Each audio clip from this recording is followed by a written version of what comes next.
How one lie destroyed a young man's life. A rising football star, someone that was and had such a bright future ahead. But just with one false accusation, life stopped. 10 years later, almost 10 years later, the truth finally comes out. This is the story of Brian Keith Banks, and he's the victim.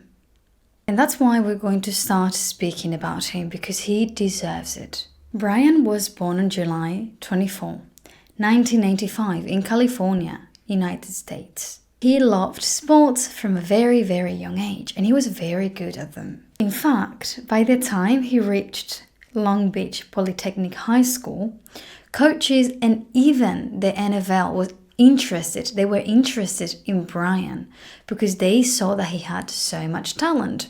So they were already being like, you're going to be with us. And obviously Brian was all over the moon. He was very happy and very excited. He was only 16 years old, just a baby really. But life stopped for him.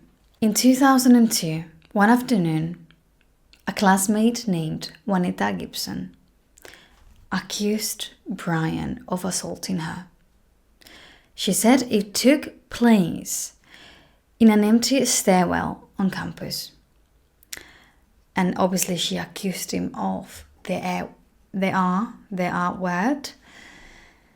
And there were no witnesses, alright, no physical evidence, but police decided to believe in her and they arrested Brian immediately.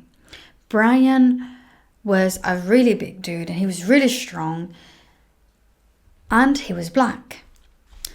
So, as I said, authorities believed her immediately. There was a trial. In the trial, Brian was given two choices, none of them great for him. The first choice came at a major risk, and it is that if actually Brian was found guilty, if he said, I didn't do it, but anyways, he was found guilty, he will have to endure 41 years in prison, in jail. 41 years. Yes, you heard it just right. And the second was and involved taking a plea deal for a lighter sentence, but he had to admit having done something he didn't do, having committed a crime he did not commit. All right?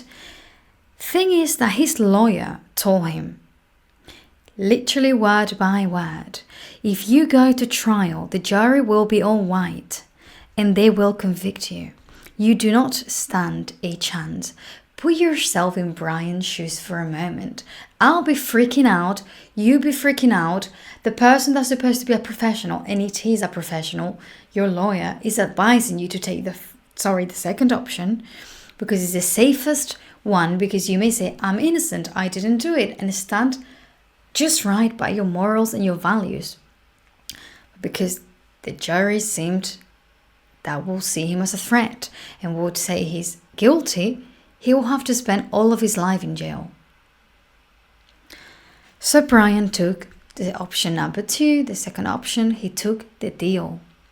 The price that he had to pay, the price of this deal, it was 5 years in prison, 5 years on probation, and his name and reputation forever ruined, because his name will be listed in the list of offenders, of ex-offenders. So as you can imagine, if there was ever any chance of him rebuilding his life, it will be very difficult to even find a job. I must say as well, Juanita, the girl who accused him, also sued the school for being an unsafe environment, and she actually won $1.5 million. I know, unbelievable, sick, but it is what happened. So she was given that money. $1.5 million. How was life after prison for Brian? When Brian got out, he was actually very young. He was still only 22 years old. He was still a baby. But because of the offender list, he didn't really try to get a job. He chose living a life, keeping a low profile. He just was somehow trying to rebuild his life, but in private. Really, really privately. He wasn't really trying anything out, out of what was normal. He obviously, imagine the trauma, he didn't want to be someone known. So and knowing that his name was on that list of offenders, he didn't even really dare to get a job or try to get a job. In 2011, something unexpected happened 9 years after the accusation. And this is when the confession comes out. Juanetta writes to Brian. She reaches out. Hi, Brian. I was wondering if we could speak. I'd like to apologize. Brian obviously didn't really want to meet Juanetta. Like, she put him through hell. She stole 10 years of his life that will never come back. He will never get them back. No matter the amount of money, those 10 years are gone for him. But he still ended up deciding meeting her. She apologized and said that she lied, but he wanted a public apology. He just didn't want a private sorry, which is normal. So he did something very intelligent, and that is that one of the times that she was saying that she lied and that it was a false accusation, he recorded her. I mean, I will go through with helping you, but it's like at the same time, all that money they gave me, I don't want to have to pay it back, all that, because that will take. On tape. He's accused of rape. He's accused of kidnapping.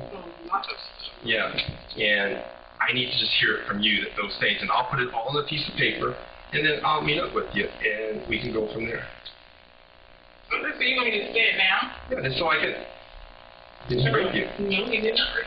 Did he kidnap you? No. Okay. So he was gathering this as proof to help himself out.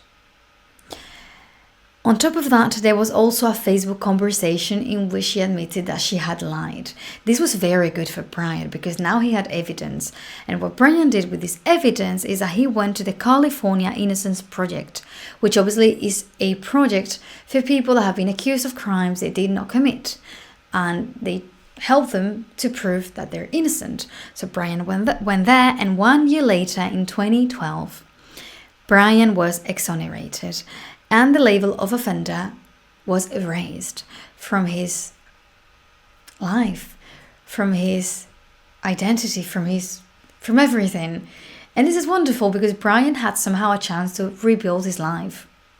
Like if he wanted to try and get a job, he could.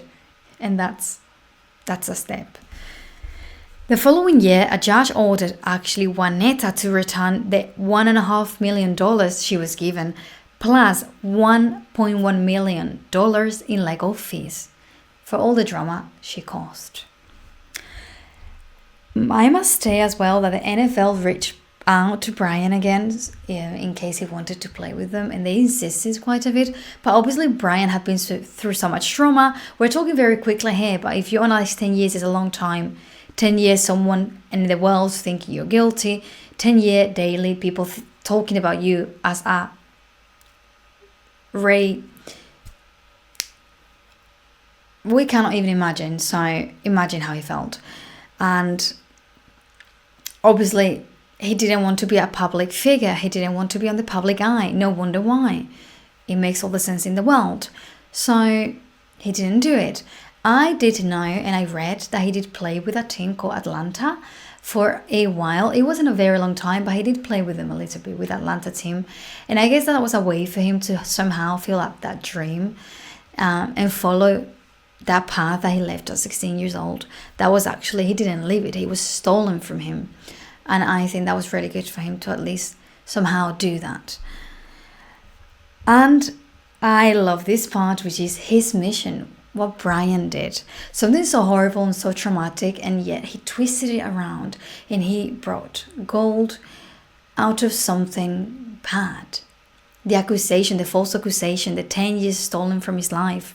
Those were really bad things. Those were really traumatic things, but he built his life back up. He began giving talks across the country, and he shared his experience to raise awareness on false accusations and how bad they are and how they shouldn't happen. And I love that he did this, and I hope he's really proud of himself, because that really makes a difference. And I'm sure he's helping so many men out there who are the victim and are being considered unnamed criminals.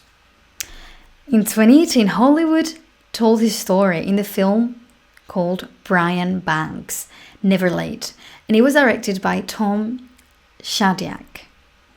And I love this. I feel so happy that there's a movie, and I encourage you to watch it. And you can let me know in the comments if you watched it, if you're planning on watching it. I'm going to watch it later. Just let me know. Yeah, everything. And I want to end this video by saying that I did have a drink, because I know sometimes you guys say, oh, you didn't say grab a drink of your choice, but I just felt like this story was so important to be told on one go, without interruptions, without me saying, oh, grab a drink of your choice. But now I say it. I hope you did grab a drink. And I have a question here I wrote to end this video, to just leave you reflecting on the topic. And first I'm just going to have a sip.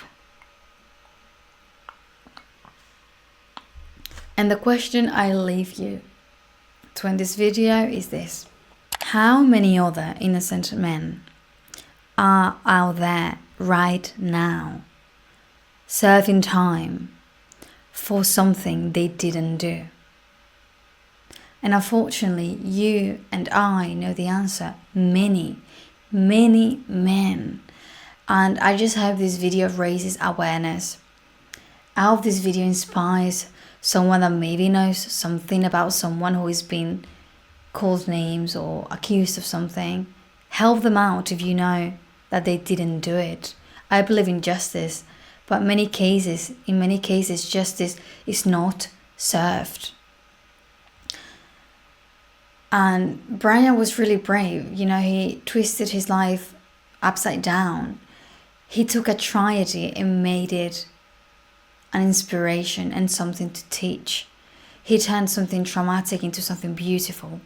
And I think that's the beauty within the tragedies that happen within our lives. We may be wondering for so long, why did this happen to me? I didn't deserve it. I was such a good person. You were and you are a good person. But unfortunately, not everyone is. And sometimes in life, people take advantage of you being good. And that may involve you spending time in jail for something you didn't do. Or me being in a surgery room because someone chose to do certain things that put me in a hospital room. And that could have and almost cost me my life. I didn't choose that. You didn't choose it. And even though it's a tragedy, we can turn it into beautiful things. How? By speaking about it, by being strong, by realizing that we survived it, by teaching others about this, to be careful, to watch out for certain signs. There's always ways into turning tragedies into beautiful things. That's a way to save ourselves, and that's a way to not allow them to consume you.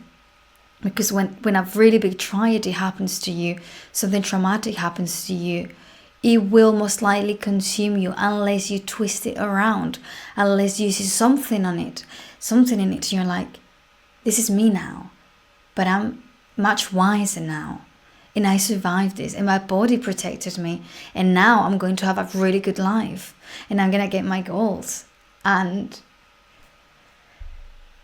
I'm going to make a good life for myself. Sorry, I'm thinking about Brian and my situation as well. And when I'm saying this to you, I'm thinking also about my situation. And yeah, we will never understand why certain things happen to us that were bad because of bad people. And why they did it when they know how good we are in the first place. But because you are a good person. It's exactly that reason, because you're a good person and they know that. And because not everyone is a good person. But you are. And I hope you're proud of yourself. Because I am proud of you. And continue to do good for the world and good for yourself, and protect yourself and others around you who you love. Thank you for watching, and I hope to see you very, very soon. And I hope that you are well.